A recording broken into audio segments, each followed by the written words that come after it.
El universo que conocemos está lleno de tesoros si se sabe dónde buscar.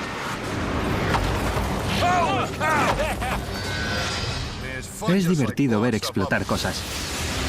Nuestro objetivo será buscar riquezas cósmicas, y cada tesoro será más preciado y difícil de encontrar que el anterior. Desde oro y diamantes hasta energía infinita, e incluso la clave de la propia vida. ¿Hasta dónde seremos capaces de llegar? Supuestamente podré caminar sobre el agua. Es más que probable que te hundas. Espero que haya algo bueno ahí abajo. ¿Cuánto resistiremos? Esto no es un truco. Así es como hablo de verdad ahora mismo. Prepárense porque nos vamos a los confines del universo, a la caza de tesoros cósmicos.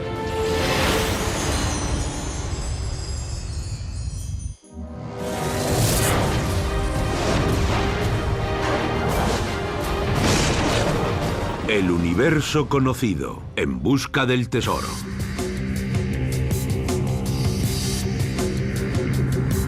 Un asteroide del tamaño de la isla de Manhattan está en trayectoria de colisión con los Estados Unidos.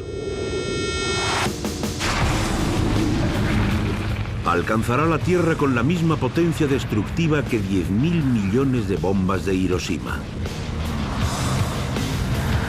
Pero esta amenazante bestia no destruirá nuestro planeta. Será la responsable de la creación de una riqueza de más de $1 billón. Un tesoro es algo que es muy útil o muy deseado y algo que es extremadamente difícil de encontrar.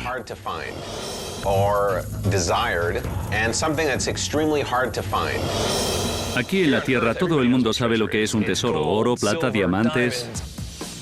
Los tesoros pueden tener todo tipo de forma, tamaño y, lo que es más importante, valor.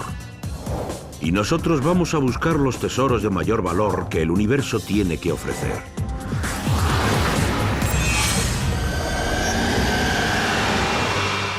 La primera parada en nuestra caza de tesoros galácticos es justo aquí, en el planeta Tierra. Una pequeña localidad de Ontario, Canadá, donde un tipo de tesoro, los metales preciosos, es un gran negocio. Estamos en la cuenca de Sudbury, en Canadá, hogar de los mayores depósitos de metal de toda América del Norte. Más de $1 trillón se han extraído de esta zona en el último siglo. El cobre y el níquel son los productos principales, pero además también hay platino, oro.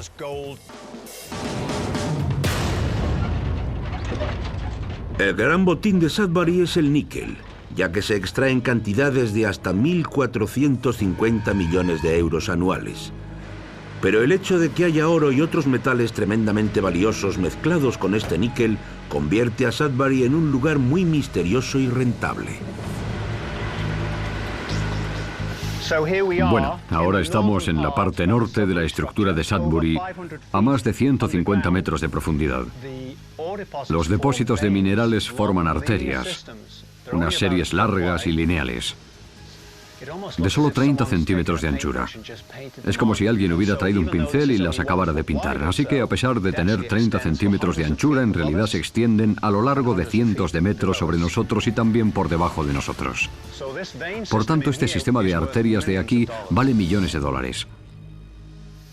Los depósitos de minerales en otras formaciones del mundo suelen estar dominadas por un metal principal. Lo más intrigante de Sudbury es que tiene muchos tipos de diferentes metales. Y creo que solo hay 1 o 2 lugares del mundo con una variedad tan rica. Esto está hecho de cobre, que se usa, por ejemplo, para el cableado de viviendas, pero también de paladio y platino. El platino se usa, por ejemplo, para el catalizador de los automóviles. A la gente le gusta encontrar cosas de oro.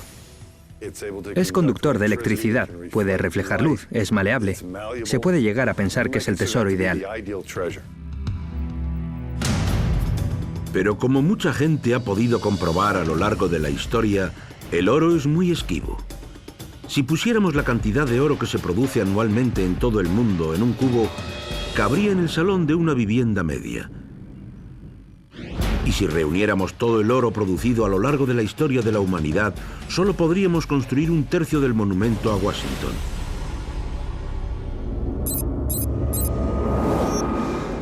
Pero, ¿por qué hay tan poco oro en el mundo? El oro es difícil de encontrar en la Tierra porque no forma otros compuestos como hacen otros metales. Otros metales emergen a la superficie de la Tierra. Pero como la Tierra tiene una gran fuerza de gravedad, la mayoría del oro acaba en el núcleo terrestre. Pero en Sudbury, los primeros mineros encontraron oro mezclado con otros metales. Una señal de que algo aquí es diferente. Entonces, ¿cómo se formó en realidad la cuenca de Sudbury? Esto se conoce como cono astillado. Eso no se puede hacer ni con dinamita, ni con armas nucleares. La única manera en que se pudieron crear estas estructuras cónicas es con el impacto de hipervelocidad de un asteroide en un planeta.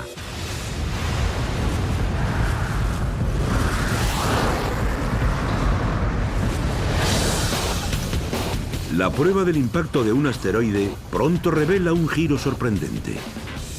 Los científicos descubren que no se trata de un asteroide normal. El asteroide que alcanzó la zona de Sudbury en Canadá fue el segundo asteroide más grande conocido que ha alcanzado jamás la Tierra. Sin duda fue un acontecimiento sin precedentes.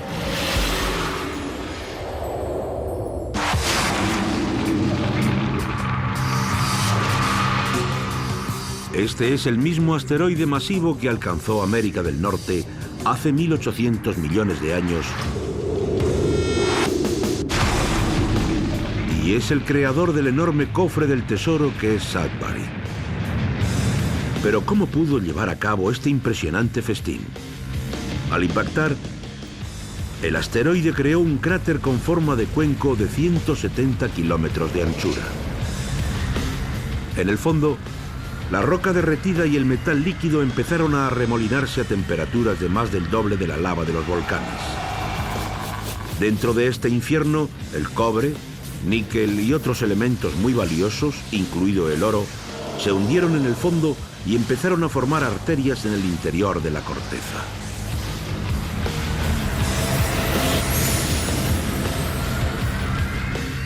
En la superficie, la roca líquida se enfrió formando una capa dura que recubrió los valiosos depósitos y creó un botín subterráneo a la espera de ser descubierto. Y eso es precisamente lo que el ingeniero y astronauta Mike Massimino y el científico Steve Jacobs esperan hacer con un cañón de aire, una bola de metal y un bloque de hielo. Un impacto de asteroide parece bastante simple. ¡Zas! Un gran agujero en el suelo. Todos esos tesoros de Sudbury no terminaron ahí por casualidad. Hay una razón por la que acabaron allí. Y esta pequeña bola de cañón nos va a mostrar por qué. Lo que queremos hacer es una pequeña versión de lo que ocurrió en Sudbury. Esta bola de cañón va a ser el asteroide. El bloque de hielo va a representar la zona de Sudbury. Y vamos a disparar esto al bloque de hielo. ¿Qué vamos a hacer con esta cosa? Sabemos que hará un cráter o un agujero o una depresión. Lógico, sí. Muy lógico. Pero eso no es exactamente lo que nos interesa. Seguramente va a haber otros fenómenos porque cuando ese asteroide vaya hacia la Tierra tendrá mucha energía cinética y luego impactará con la Tierra. ¿Pero dónde termina esa energía? Tiene que acabar en la Tierra. Tiene que acabar en la Tierra. Cuando un asteroide impacta contra la Tierra con una energía así, el cráter es fácil de localizar. Pero hay muchos más elementos alrededor de él de los que no nos damos cuenta a menos que los observemos más de cerca. ¿Listo para lanzar este asteroide? Listo para lanzarlo. ¿Y tú? Creo que vamos a ver algo muy bueno. 3, 2, 1. Lanzamiento.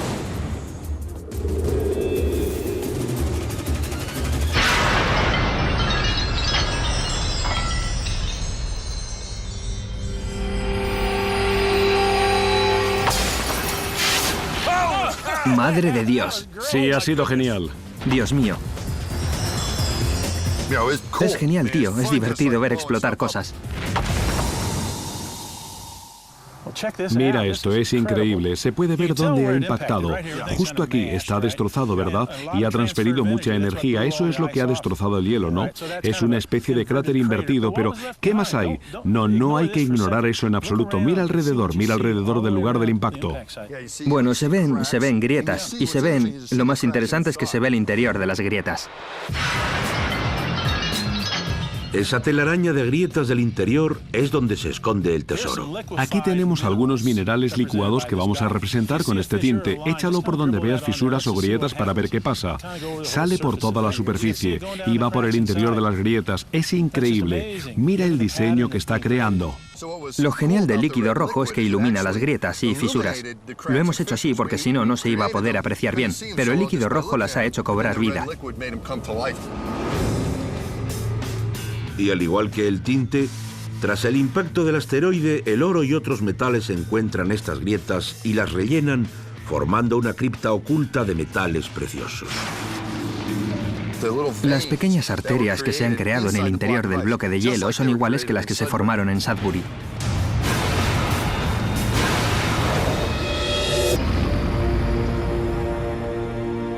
Después de que nuestros científicos descubrieran cómo se crearon estos niveles de tesoros subterráneos, seguía sin resolverse otra cuestión. ¿De dónde provenían los metales preciosos originalmente? Muchos han especulado con que provenían del propio asteroide, un valioso cuerpo intergaláctico que chocó contra la Tierra. Los asteroides y los cometas nos dan y nos quitan cosas. Se ha comentado mucho que los asteroides y los cometas producen extinciones en masas, por ejemplo la de los dinosaurios, pero lo que no se comenta es que también traen metales pesados a la Tierra. Pero observando más de cerca la estructura del suelo y de las rocas de Sudbury, se puede ver que este tesoro no fue un mero pasajero de una roca viajera. Sus orígenes fueron mucho más importantes.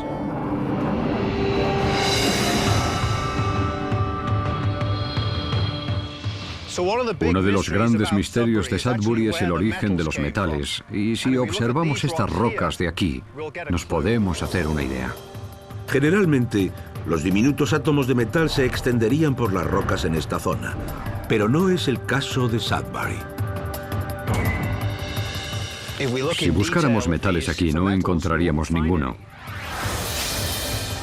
Los metales están hundidos en el fondo. Eso significa que antes del asteroide, el oro y otros átomos de metales eran demasiado pequeños y estaban demasiado dispersos. Pero cuando el asteroide impactó, ese choque causó que los átomos de oro se derritieran y fusionaran y formaran ricas arterias.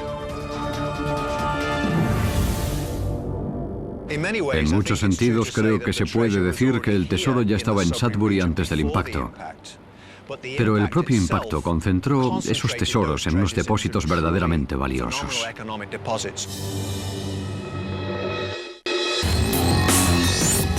But precious metals are just the beginning.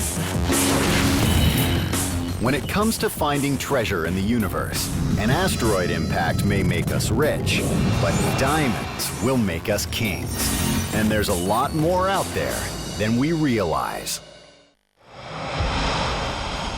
La formación de depósitos de oro y otros metales es uno de los procesos más complicados de la Tierra.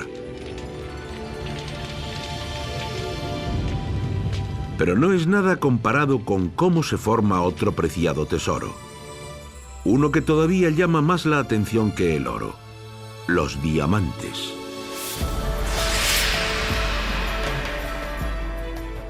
Los diamantes son geniales porque son brillantes.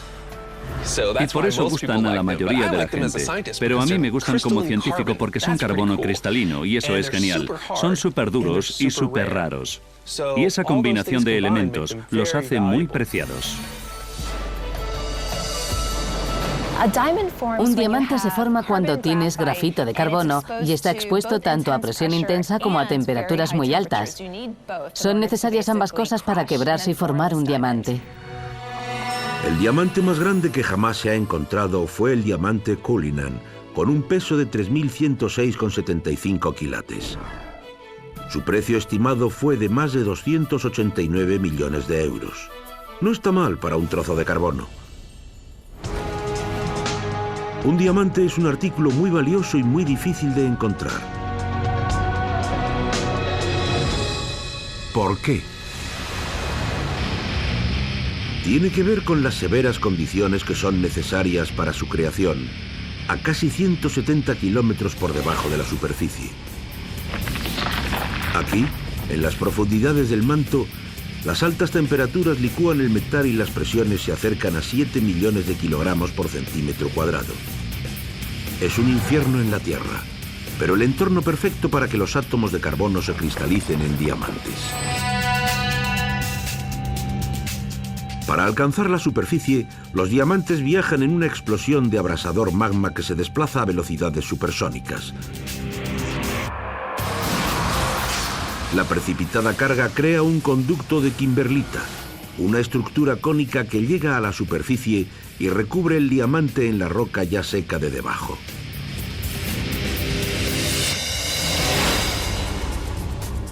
Pero ¿cómo se transforma en diamantes el carbono de las profundidades de la Tierra? Los diamantes son el material más duro conocido por la humanidad. Los átomos de carbono están dispuestos en una estructura cristalina que es tan compacta que no se puede deformar. Se produce bajo una increíble presión. La presión puede conseguir cosas impresionantes. Para comprobarlo, el astrónomo Andy Howell va a utilizar presión para convertir un líquido en sólido y llevar a cabo todo un acto de fe.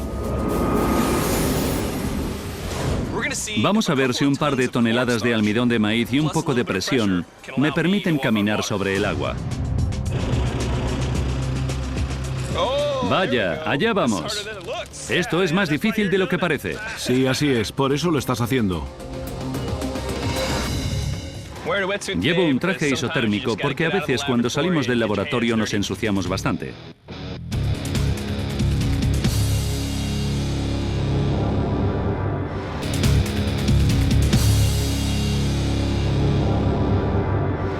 Bueno, tenemos un par de toneladas de este líquido asqueroso en este contenedor de aquí. Supuestamente la presión de mis pies va a hacer que este almidón de maíz se solidifique y podré caminar sobre el agua. ¿Qué tengo aquí, Andy? Parece que casi 5 kilos de peso o así. Así es, exactamente. Y lo voy a poner aquí para ver qué pasa con esos 5 kilos de peso. Lo voy a poner justo aquí y... Uy. 5 kilos y se hunde. ¿Cómo va a soportar esta cosa mi peso? Yo peso unos 90 kilos. La mayoría de los líquidos que vemos a diario son newtonianos, lo que significa que si ponemos presión en ese fluido, eso ejercerá presión sobre toda la superficie del contenedor. Así que si presiono un poco aquí, esa cantidad de presión se extenderá por toda la superficie del recipiente. Por eso, al intentar caminar sobre el agua, nos hundimos, porque sigue siendo un fluido por mucha fuerza que ejerzamos en ella. Pero esta mezcla de almidón de maíz y agua actúa de forma no newtoniana, lo que significa que si ponemos un poco de presión aquí, la presión no se extiende rápidamente, cambia la estructura molecular temporalmente a sólido, pero solo unos segundos. Esto sucede porque el almidón de maíz se compone de largas cadenas de átomos, y cuando se ejerce presión sobre ellas, estas cadenas se enredan solidificándose hasta que se desenredan rápidamente y vuelven a su estado líquido. Al igual que el carbono que se convierte en diamante, la presión cambia la estructura a nivel molecular. Esta rápida reacción significa que podré bailar sobre esto porque se solidificará.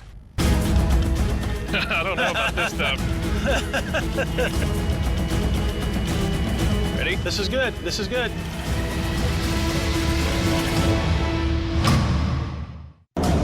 The search for the greatest treasure in the universe has led astronomer Andy Howell to a dumpster full of water and cornstarch.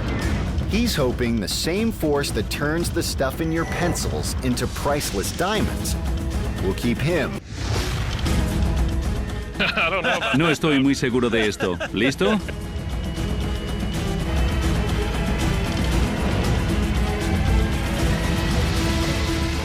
Funcionará, funcionará. Mira esto, mira eso. Muy bien, vaya. Tío, lo has conseguido. Me alegro. Hazlo otra vez, hazlo otra vez, hazlo otra vez. Eso es. La ciencia ha funcionado, ¿eh? Voy a hacer un pequeño espectáculo aeróbico. Piensa que tus 90 kilos están ejerciendo mucha presión. Está cambiando la estructura molecular, y eso se puede ver en la naturaleza mucho, ya que la estructura molecular cambia con la presión. Entonces supongo que así es como el carbono se convierte en diamante. Es difícil de creer, pero cada pisada que se da en el almidón de maíz tiene el mismo efecto que millones de libras de tierra haciendo presión sobre el carbono del manto. Y esa presión tiene que ejercerse de forma continuada para que el diamante se forme. Ahora Andy va a darse un baño. Pero si no me muevo, ¿me hundiré? Es más que probable que te hundas. Espero que haya algo bueno ahí abajo. Estás haciendo esto por la ciencia, amigo. ¿Preparado, Andy? Sí. Estoy orgulloso de ti, tío. Adelante, Andy. Andy. Tío, este es el baño más raro que me he dado en la vida. Sí. ¿Por qué me has puesto aquí, científico chiflado? Para la segunda parte de la demostración, primero has demostrado qué ocurre si se ejerce presión en un fluido no newtoniano y no te has hundido. Pero cuando has dejado de ejercer presión, te has hundido, aunque muy elegantemente.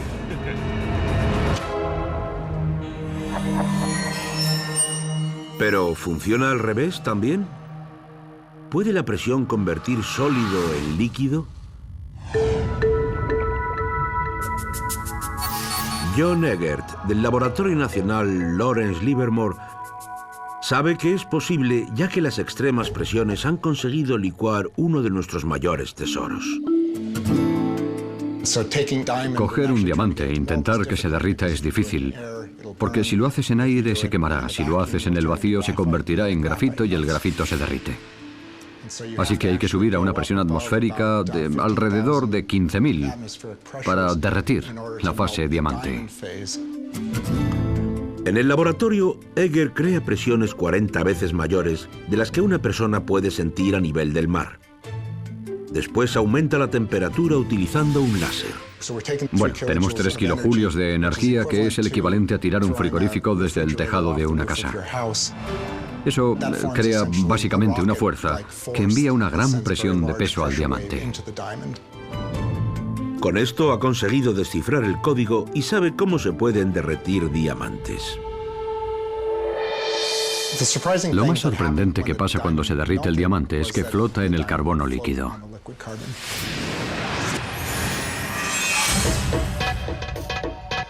Cuando Eggert fue consciente de que cualquier resto de diamante sólido flotaba en el nuevo diamante líquido, empezó a preguntarse dónde podría encontrar unas condiciones tan extremas fuera del laboratorio.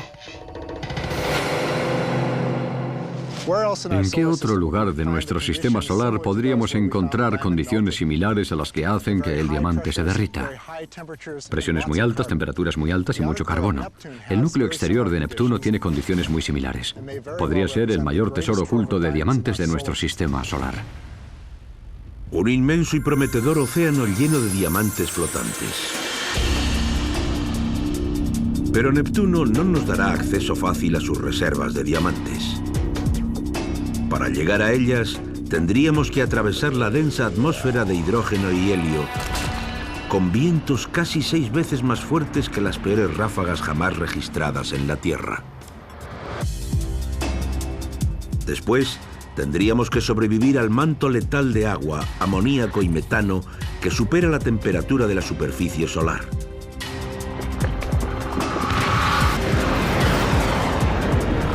Pero si conseguimos superar estas abrasadoras capas, veremos el tesoro del núcleo exterior. El fluido de carbono metálico cubriría la superficie y estaría cubierto de icebergs de diamantes sólidos. Pero extraer estas riquezas titánicas es un sueño imposible.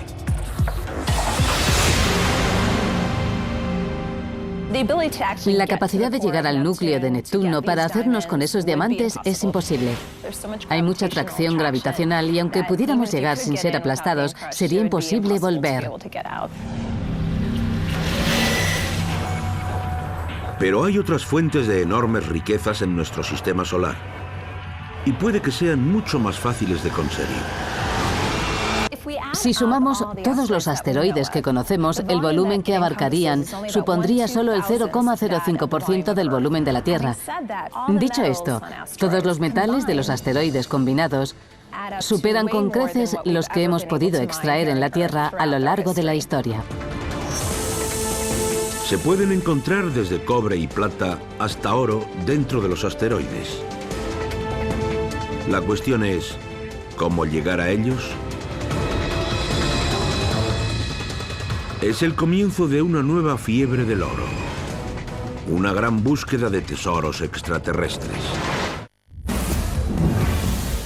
Los asteroides han dado lugar a tesoros valorados en más de $1 trillón.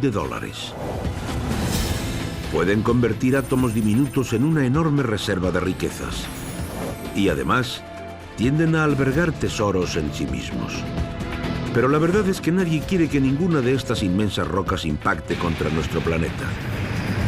Si queremos los tesoros que contienen los asteroides, tendremos que ir a su lugar de origen. ¿Dónde podemos buscar tesoros en el universo? Los asteroides suelen ser buenos lugares porque no hay que ir tan lejos como para ir a otros planetas. El asteroide Eros ha alcanzado una cercanía máxima a la Tierra de 27 millones de kilómetros. Es el más cercano a nosotros astronómicamente hablando. La cantidad de tesoros que contiene en su interior es sorprendente. Tan sorprendente que este asteroide, con un tamaño aproximado al lago Tahoe, contiene más metal que el que se ha extraído en toda la historia de la civilización humana. Si pudiéramos apilar el metal de todo lo que hemos construido hasta ahora, desde la Torre Eiffel hasta el puente Golden Gate, de todos los rascacielos, de todos los coches, todo ello apilado solo supondría una parte ínfima del metal que contiene Eros. Con los recursos que contiene este tesoro flotante, podríamos construir todo lo que ya tenemos en la Tierra, en la Luna, en Marte y más allá. El valor total de Eros, contando todos los metales que tiene, sería de alrededor de $20 billones. Una increíble cantidad de valor en un único asteroide. Pero el valor de los objetos de asteroides como Eros no es únicamente económico. Si vamos a colonizar el espacio, tenemos que ser autosuficientes y eso significa que tenemos que aprovechar bien los recursos que hay ahí fuera en vez de llevárnoslos a la Tierra. Llevar cosas cuesta dinero. Bueno, cuando empezaron a colonizar el Nuevo Mundo hace cientos de años tenían que construir casas, pero llegaban al Nuevo Mundo y utilizaban los árboles que encontraban para ello. Pero antes de que podamos siquiera pensar en aprovechar estas reservas, tenemos que llegar a ellas. Solo unas pocas misiones espaciales, como la de la nave espacial japonesa Hayabusa en 2003, han visitado brevemente e incluso tomado muestras de algunos de nuestros rocosos vecinos. Pero la NASA tiene planes más ambiciosos. La misión humana de asteroides se resume en la política espacial de la administración Obama y está programada para 2025. Así que es bastante pronto. Uno de los objetivos, creo, para la exploración humana de asteroides sería conseguir una muestra de tamaño considerable para traer a la Tierra y poder estudiar la composición química de los bloques de vida que podrían haber sembrado la Tierra en su momento. Uno de los retos de la exploración humana de asteroides es que los asteroides no tienen mucha gravedad. Así que no puedes aterrizar en un asteroide y empezar a caminar por él. Acabarías en el espacio bastante rápido. La ausencia de gravedad de los asteroides está directamente relacionada con su pequeña masa. Algo en lo que el profesor Ian Garrick Bethel de la Universidad de California en Santa Cruz sigue trabajando. Uno de los grandes retos de la exploración de los asteroides es la baja gravedad. Para fijarse en un asteroide, se pueden utilizar anclas como hacen los escaladores de montaña. Sin embargo, en un asteroide, la superficie no está cubierta de roca sólida, sino de una especie de polvo y grava. Y si se intenta fijar un ancla en este material, no tardaría mucho en soltarse. Y sin posibilidades de fijarse al asteroide, la falta de gravedad hace acto de presencia. Algo tan sencillo como esto te mandaría disparado al espacio. Un escalador de montaña depende de la gravedad para mantenerse en la pared de la roca. Sin esa gravedad, los escaladores simplemente se alejarían flotando.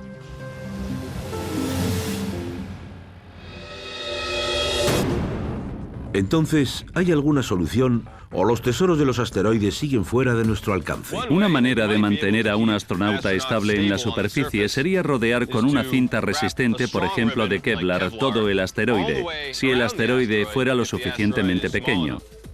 Así los astronautas podrían usar esto para mantenerse fijos en la superficie. La idea de Ian podría resolver los problemas de fijación al asteroide. Atar a los astronautas a la superficie. Una cinta de Kevlar envuelta alrededor de toda la roca y fijada también al explorador con un arnés de metal. Un gigantesco cinturón de seguridad empujaría al astronauta hacia abajo, creando un tipo de gravedad artificial que le permitiría explorar toda la superficie y evitaría que saliera disparado y perdiera su asteroide.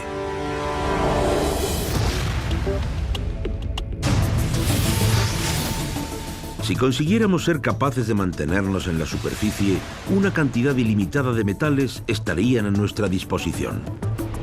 Sin embargo, el metal no es el premio más valioso del espacio. Nuestra sed de poder nos lleva a buscar el mayor tesoro espacial.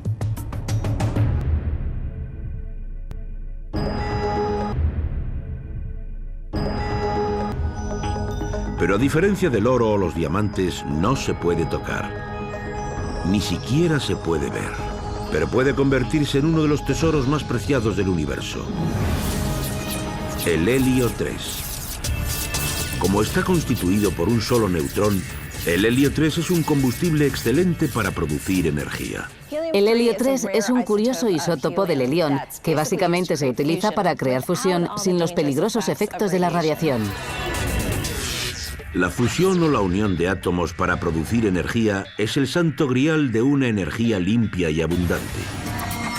Y como posible combustible ha llamado la atención del doctor Jerry Kulczynski de la Universidad de Wisconsin.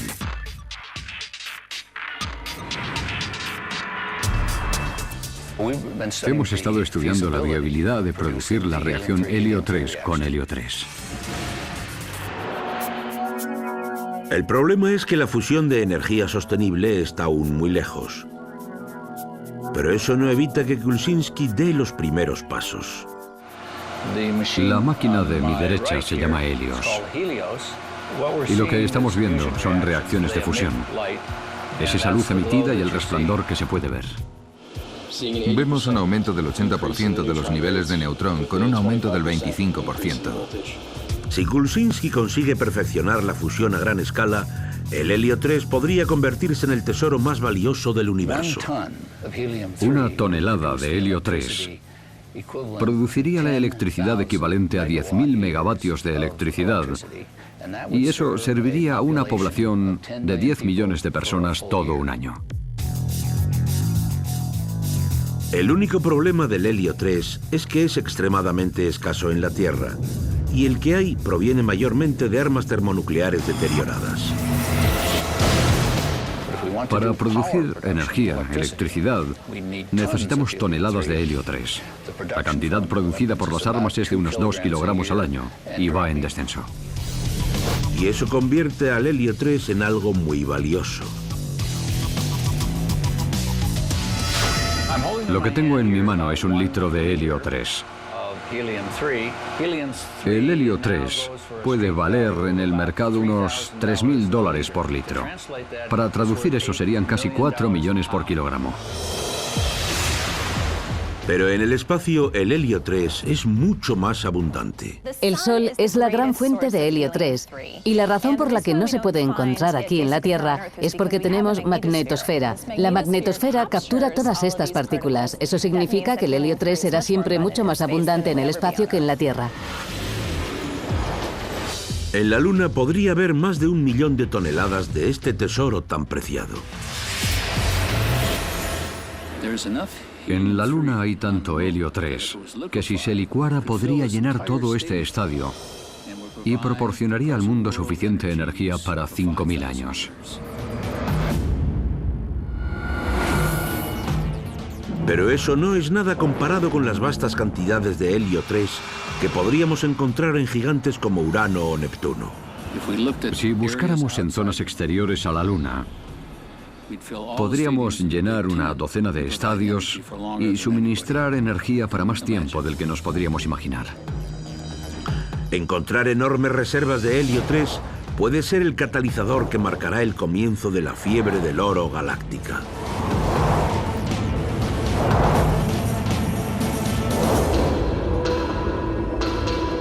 En Urano hay suficiente helio 3 para satisfacer las necesidades energéticas de la Tierra en los próximos 4.000 millones de años. Para recoger este gas, los científicos han propuesto el uso de globos gigantes, una mina literal en las nubes, donde los globos calentarían hidrógeno de la atmósfera para poder flotar en el cielo y extraer el valioso helio 3.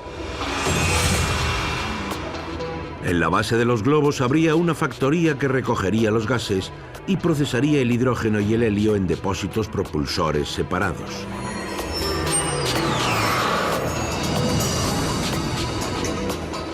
Una nave se trasladaría al globo y recogería unas 1.000 libras del preciado helio 3. Y también utilizaría el hidrógeno como combustible para su viaje de vuelta. Y la fábrica volvería a empezar el proceso. Con solo un 1% de helio 3 en este planeta lleno de tesoros, podríamos impulsar enormes naves que viajaran a cada estrella de la Vía Láctea y llevaran a bordo millones de pasajeros.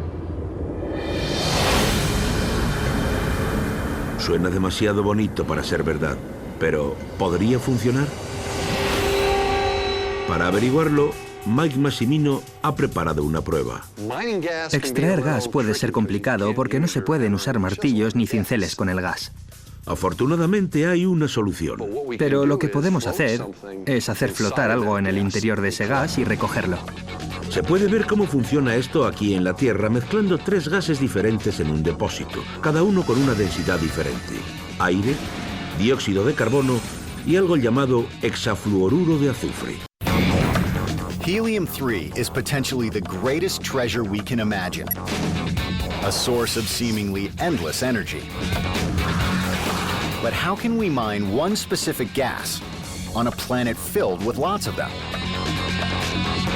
It all comes down to how dense each one is.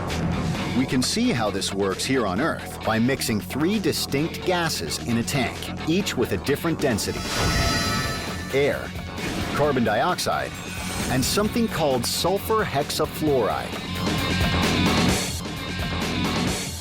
¿Y qué es el hexafluoruro de azufre? Yo también me hice esa pregunta. Es un gas 6 veces más denso que el aire, y si lo inhalara mis cuerdas vocales tendrían que trabajar más duro para producir un sonido. Digamos que es lo contrario que ocurriría si inhalara helio. Me hace hablar así. No es ningún truco, solo puedo hablar así ahora mismo. Está bien, allá vamos. Mike va a introducirse en el depósito y va a liberar cada gas de forma separada, creando una mezcla de gases igual que la que habría en otro planeta que quisiéramos explotar. Estamos con el hexafluoruro de azufre ahora mismo. Este gas tremendamente denso cae al fondo del depósito, igual que la parte más baja de la atmósfera de un planeta. Muy bien, Mike. Hora de añadir el segundo gas. Recuerda, el dióxido de carbono. Y si todo va bien, debería flotar sobre el hexafluoruro de azufre. El helio 3 es como esta capa de dióxido de carbono. Flota en la atmósfera más densa que hay debajo de él, pero sigue separado del gas de menos densidad de arriba. Hora de extraer algo del gas, o en este caso, dejar caer un globo que es más pesado que el aire, pero más ligero que el hexafluoruro de azufre. Vamos a ver qué pasa con un globo. ¡Eureka! El globo, digamos que es menos denso que la capa de dióxido de carbono, pero más ligero que el hexafluoruro de azufre que hay debajo. Voy a intentar hacer algunas pompas. A ver qué pasa. Están flotando en una capa de dióxido de carbono. Se sostienen en el aire. Están flotando en el gas. Estas pompas son bastante ligeras, por eso permanecen tan arriba. Sí, están bastante arriba y a diferentes alturas porque tienen diferentes masas. Así que si quisiéramos explotar esa capa de gas, utilizaríamos nuestras pompas. Si quisiéramos otro tipo de gas, sería incluso más denso. Vendríamos aquí con el globo. Así es, totalmente. Tienes tu propia atmósfera. Y así es como explotaríamos algo que no podemos siquiera ver. Podemos navegar a través de un laberinto de gases en un planeta como Urano, usando densidad para trazar un mapa del tesoro. Pero el helio 3 no es el mayor tesoro. Más allá de la energía hay un tesoro que necesitamos más que nada, el recurso más valioso del universo. Lo más importante que necesitamos para vivir es el agua. Necesitamos agua. Sin agua tendríamos muchos problemas.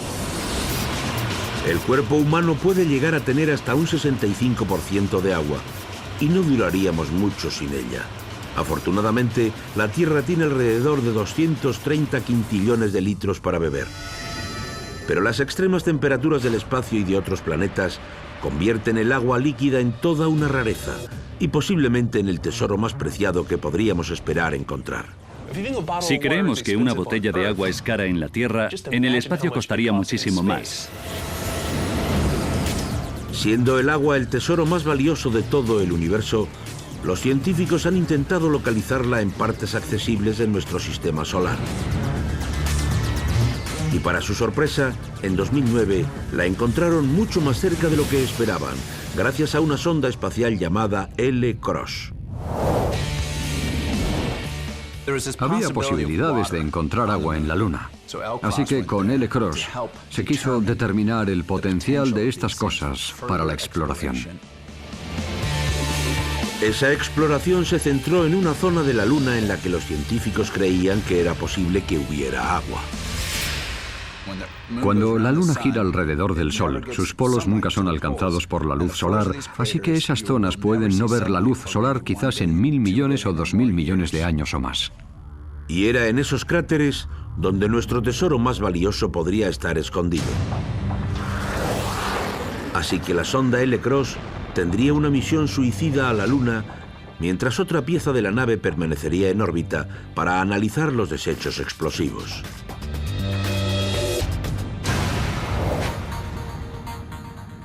Esta pequeña intersección, esta pequeña zona de aquí es donde se produjo el impacto. Esto es unos 20 segundos después del impacto. Vamos a acercarnos. En esta imagen de aquí hemos ampliado la nube de polvo para verla más claramente. Tiene 10 kilómetros de ancho. Vimos salir la parte proyectable. Vimos agua y vimos hielo. La cantidad de agua que vimos en nuestro campo de visión fue de unos 150 kilogramos o así. Eso sería alrededor de 150 litros de agua, solo en esta nube de impacto. Puede parecer una cantidad pequeña, pero reveló algo que sorprendió a muchos científicos. Cuando analizamos la cantidad de polvo del impacto y el agua que produjo ese polvo, vimos alrededor de un 5% por peso de agua, el doble de la media de agua concentrada en el desierto del Sáhara. Me parece increíble que haya lugares de la Luna con más agua que algunos de la Tierra.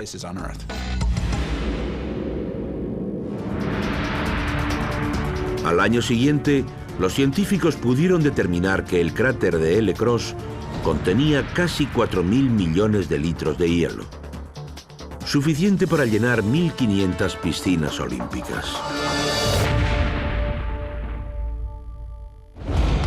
Y con otras zonas de las regiones polares con posibilidades de más agua, puede que por fin hayan descubierto el tesoro que nos daría acceso a las riquezas del resto del universo.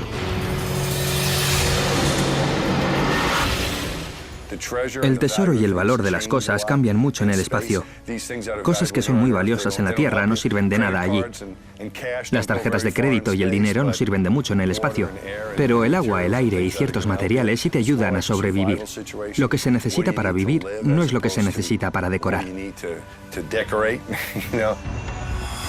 Empezamos explotando el oro de la Tierra y después conseguimos llegar al espacio. Así que podríamos ir a asteroides, donde podríamos extraer metales, y luego podríamos ir a los gigantes del gas, donde podríamos conseguir helio 3, que nos daría combustible para viajes todavía más largos. Y también hay agua en nuestro sistema solar. Es casi como si el sistema solar fuera un mapa del tesoro.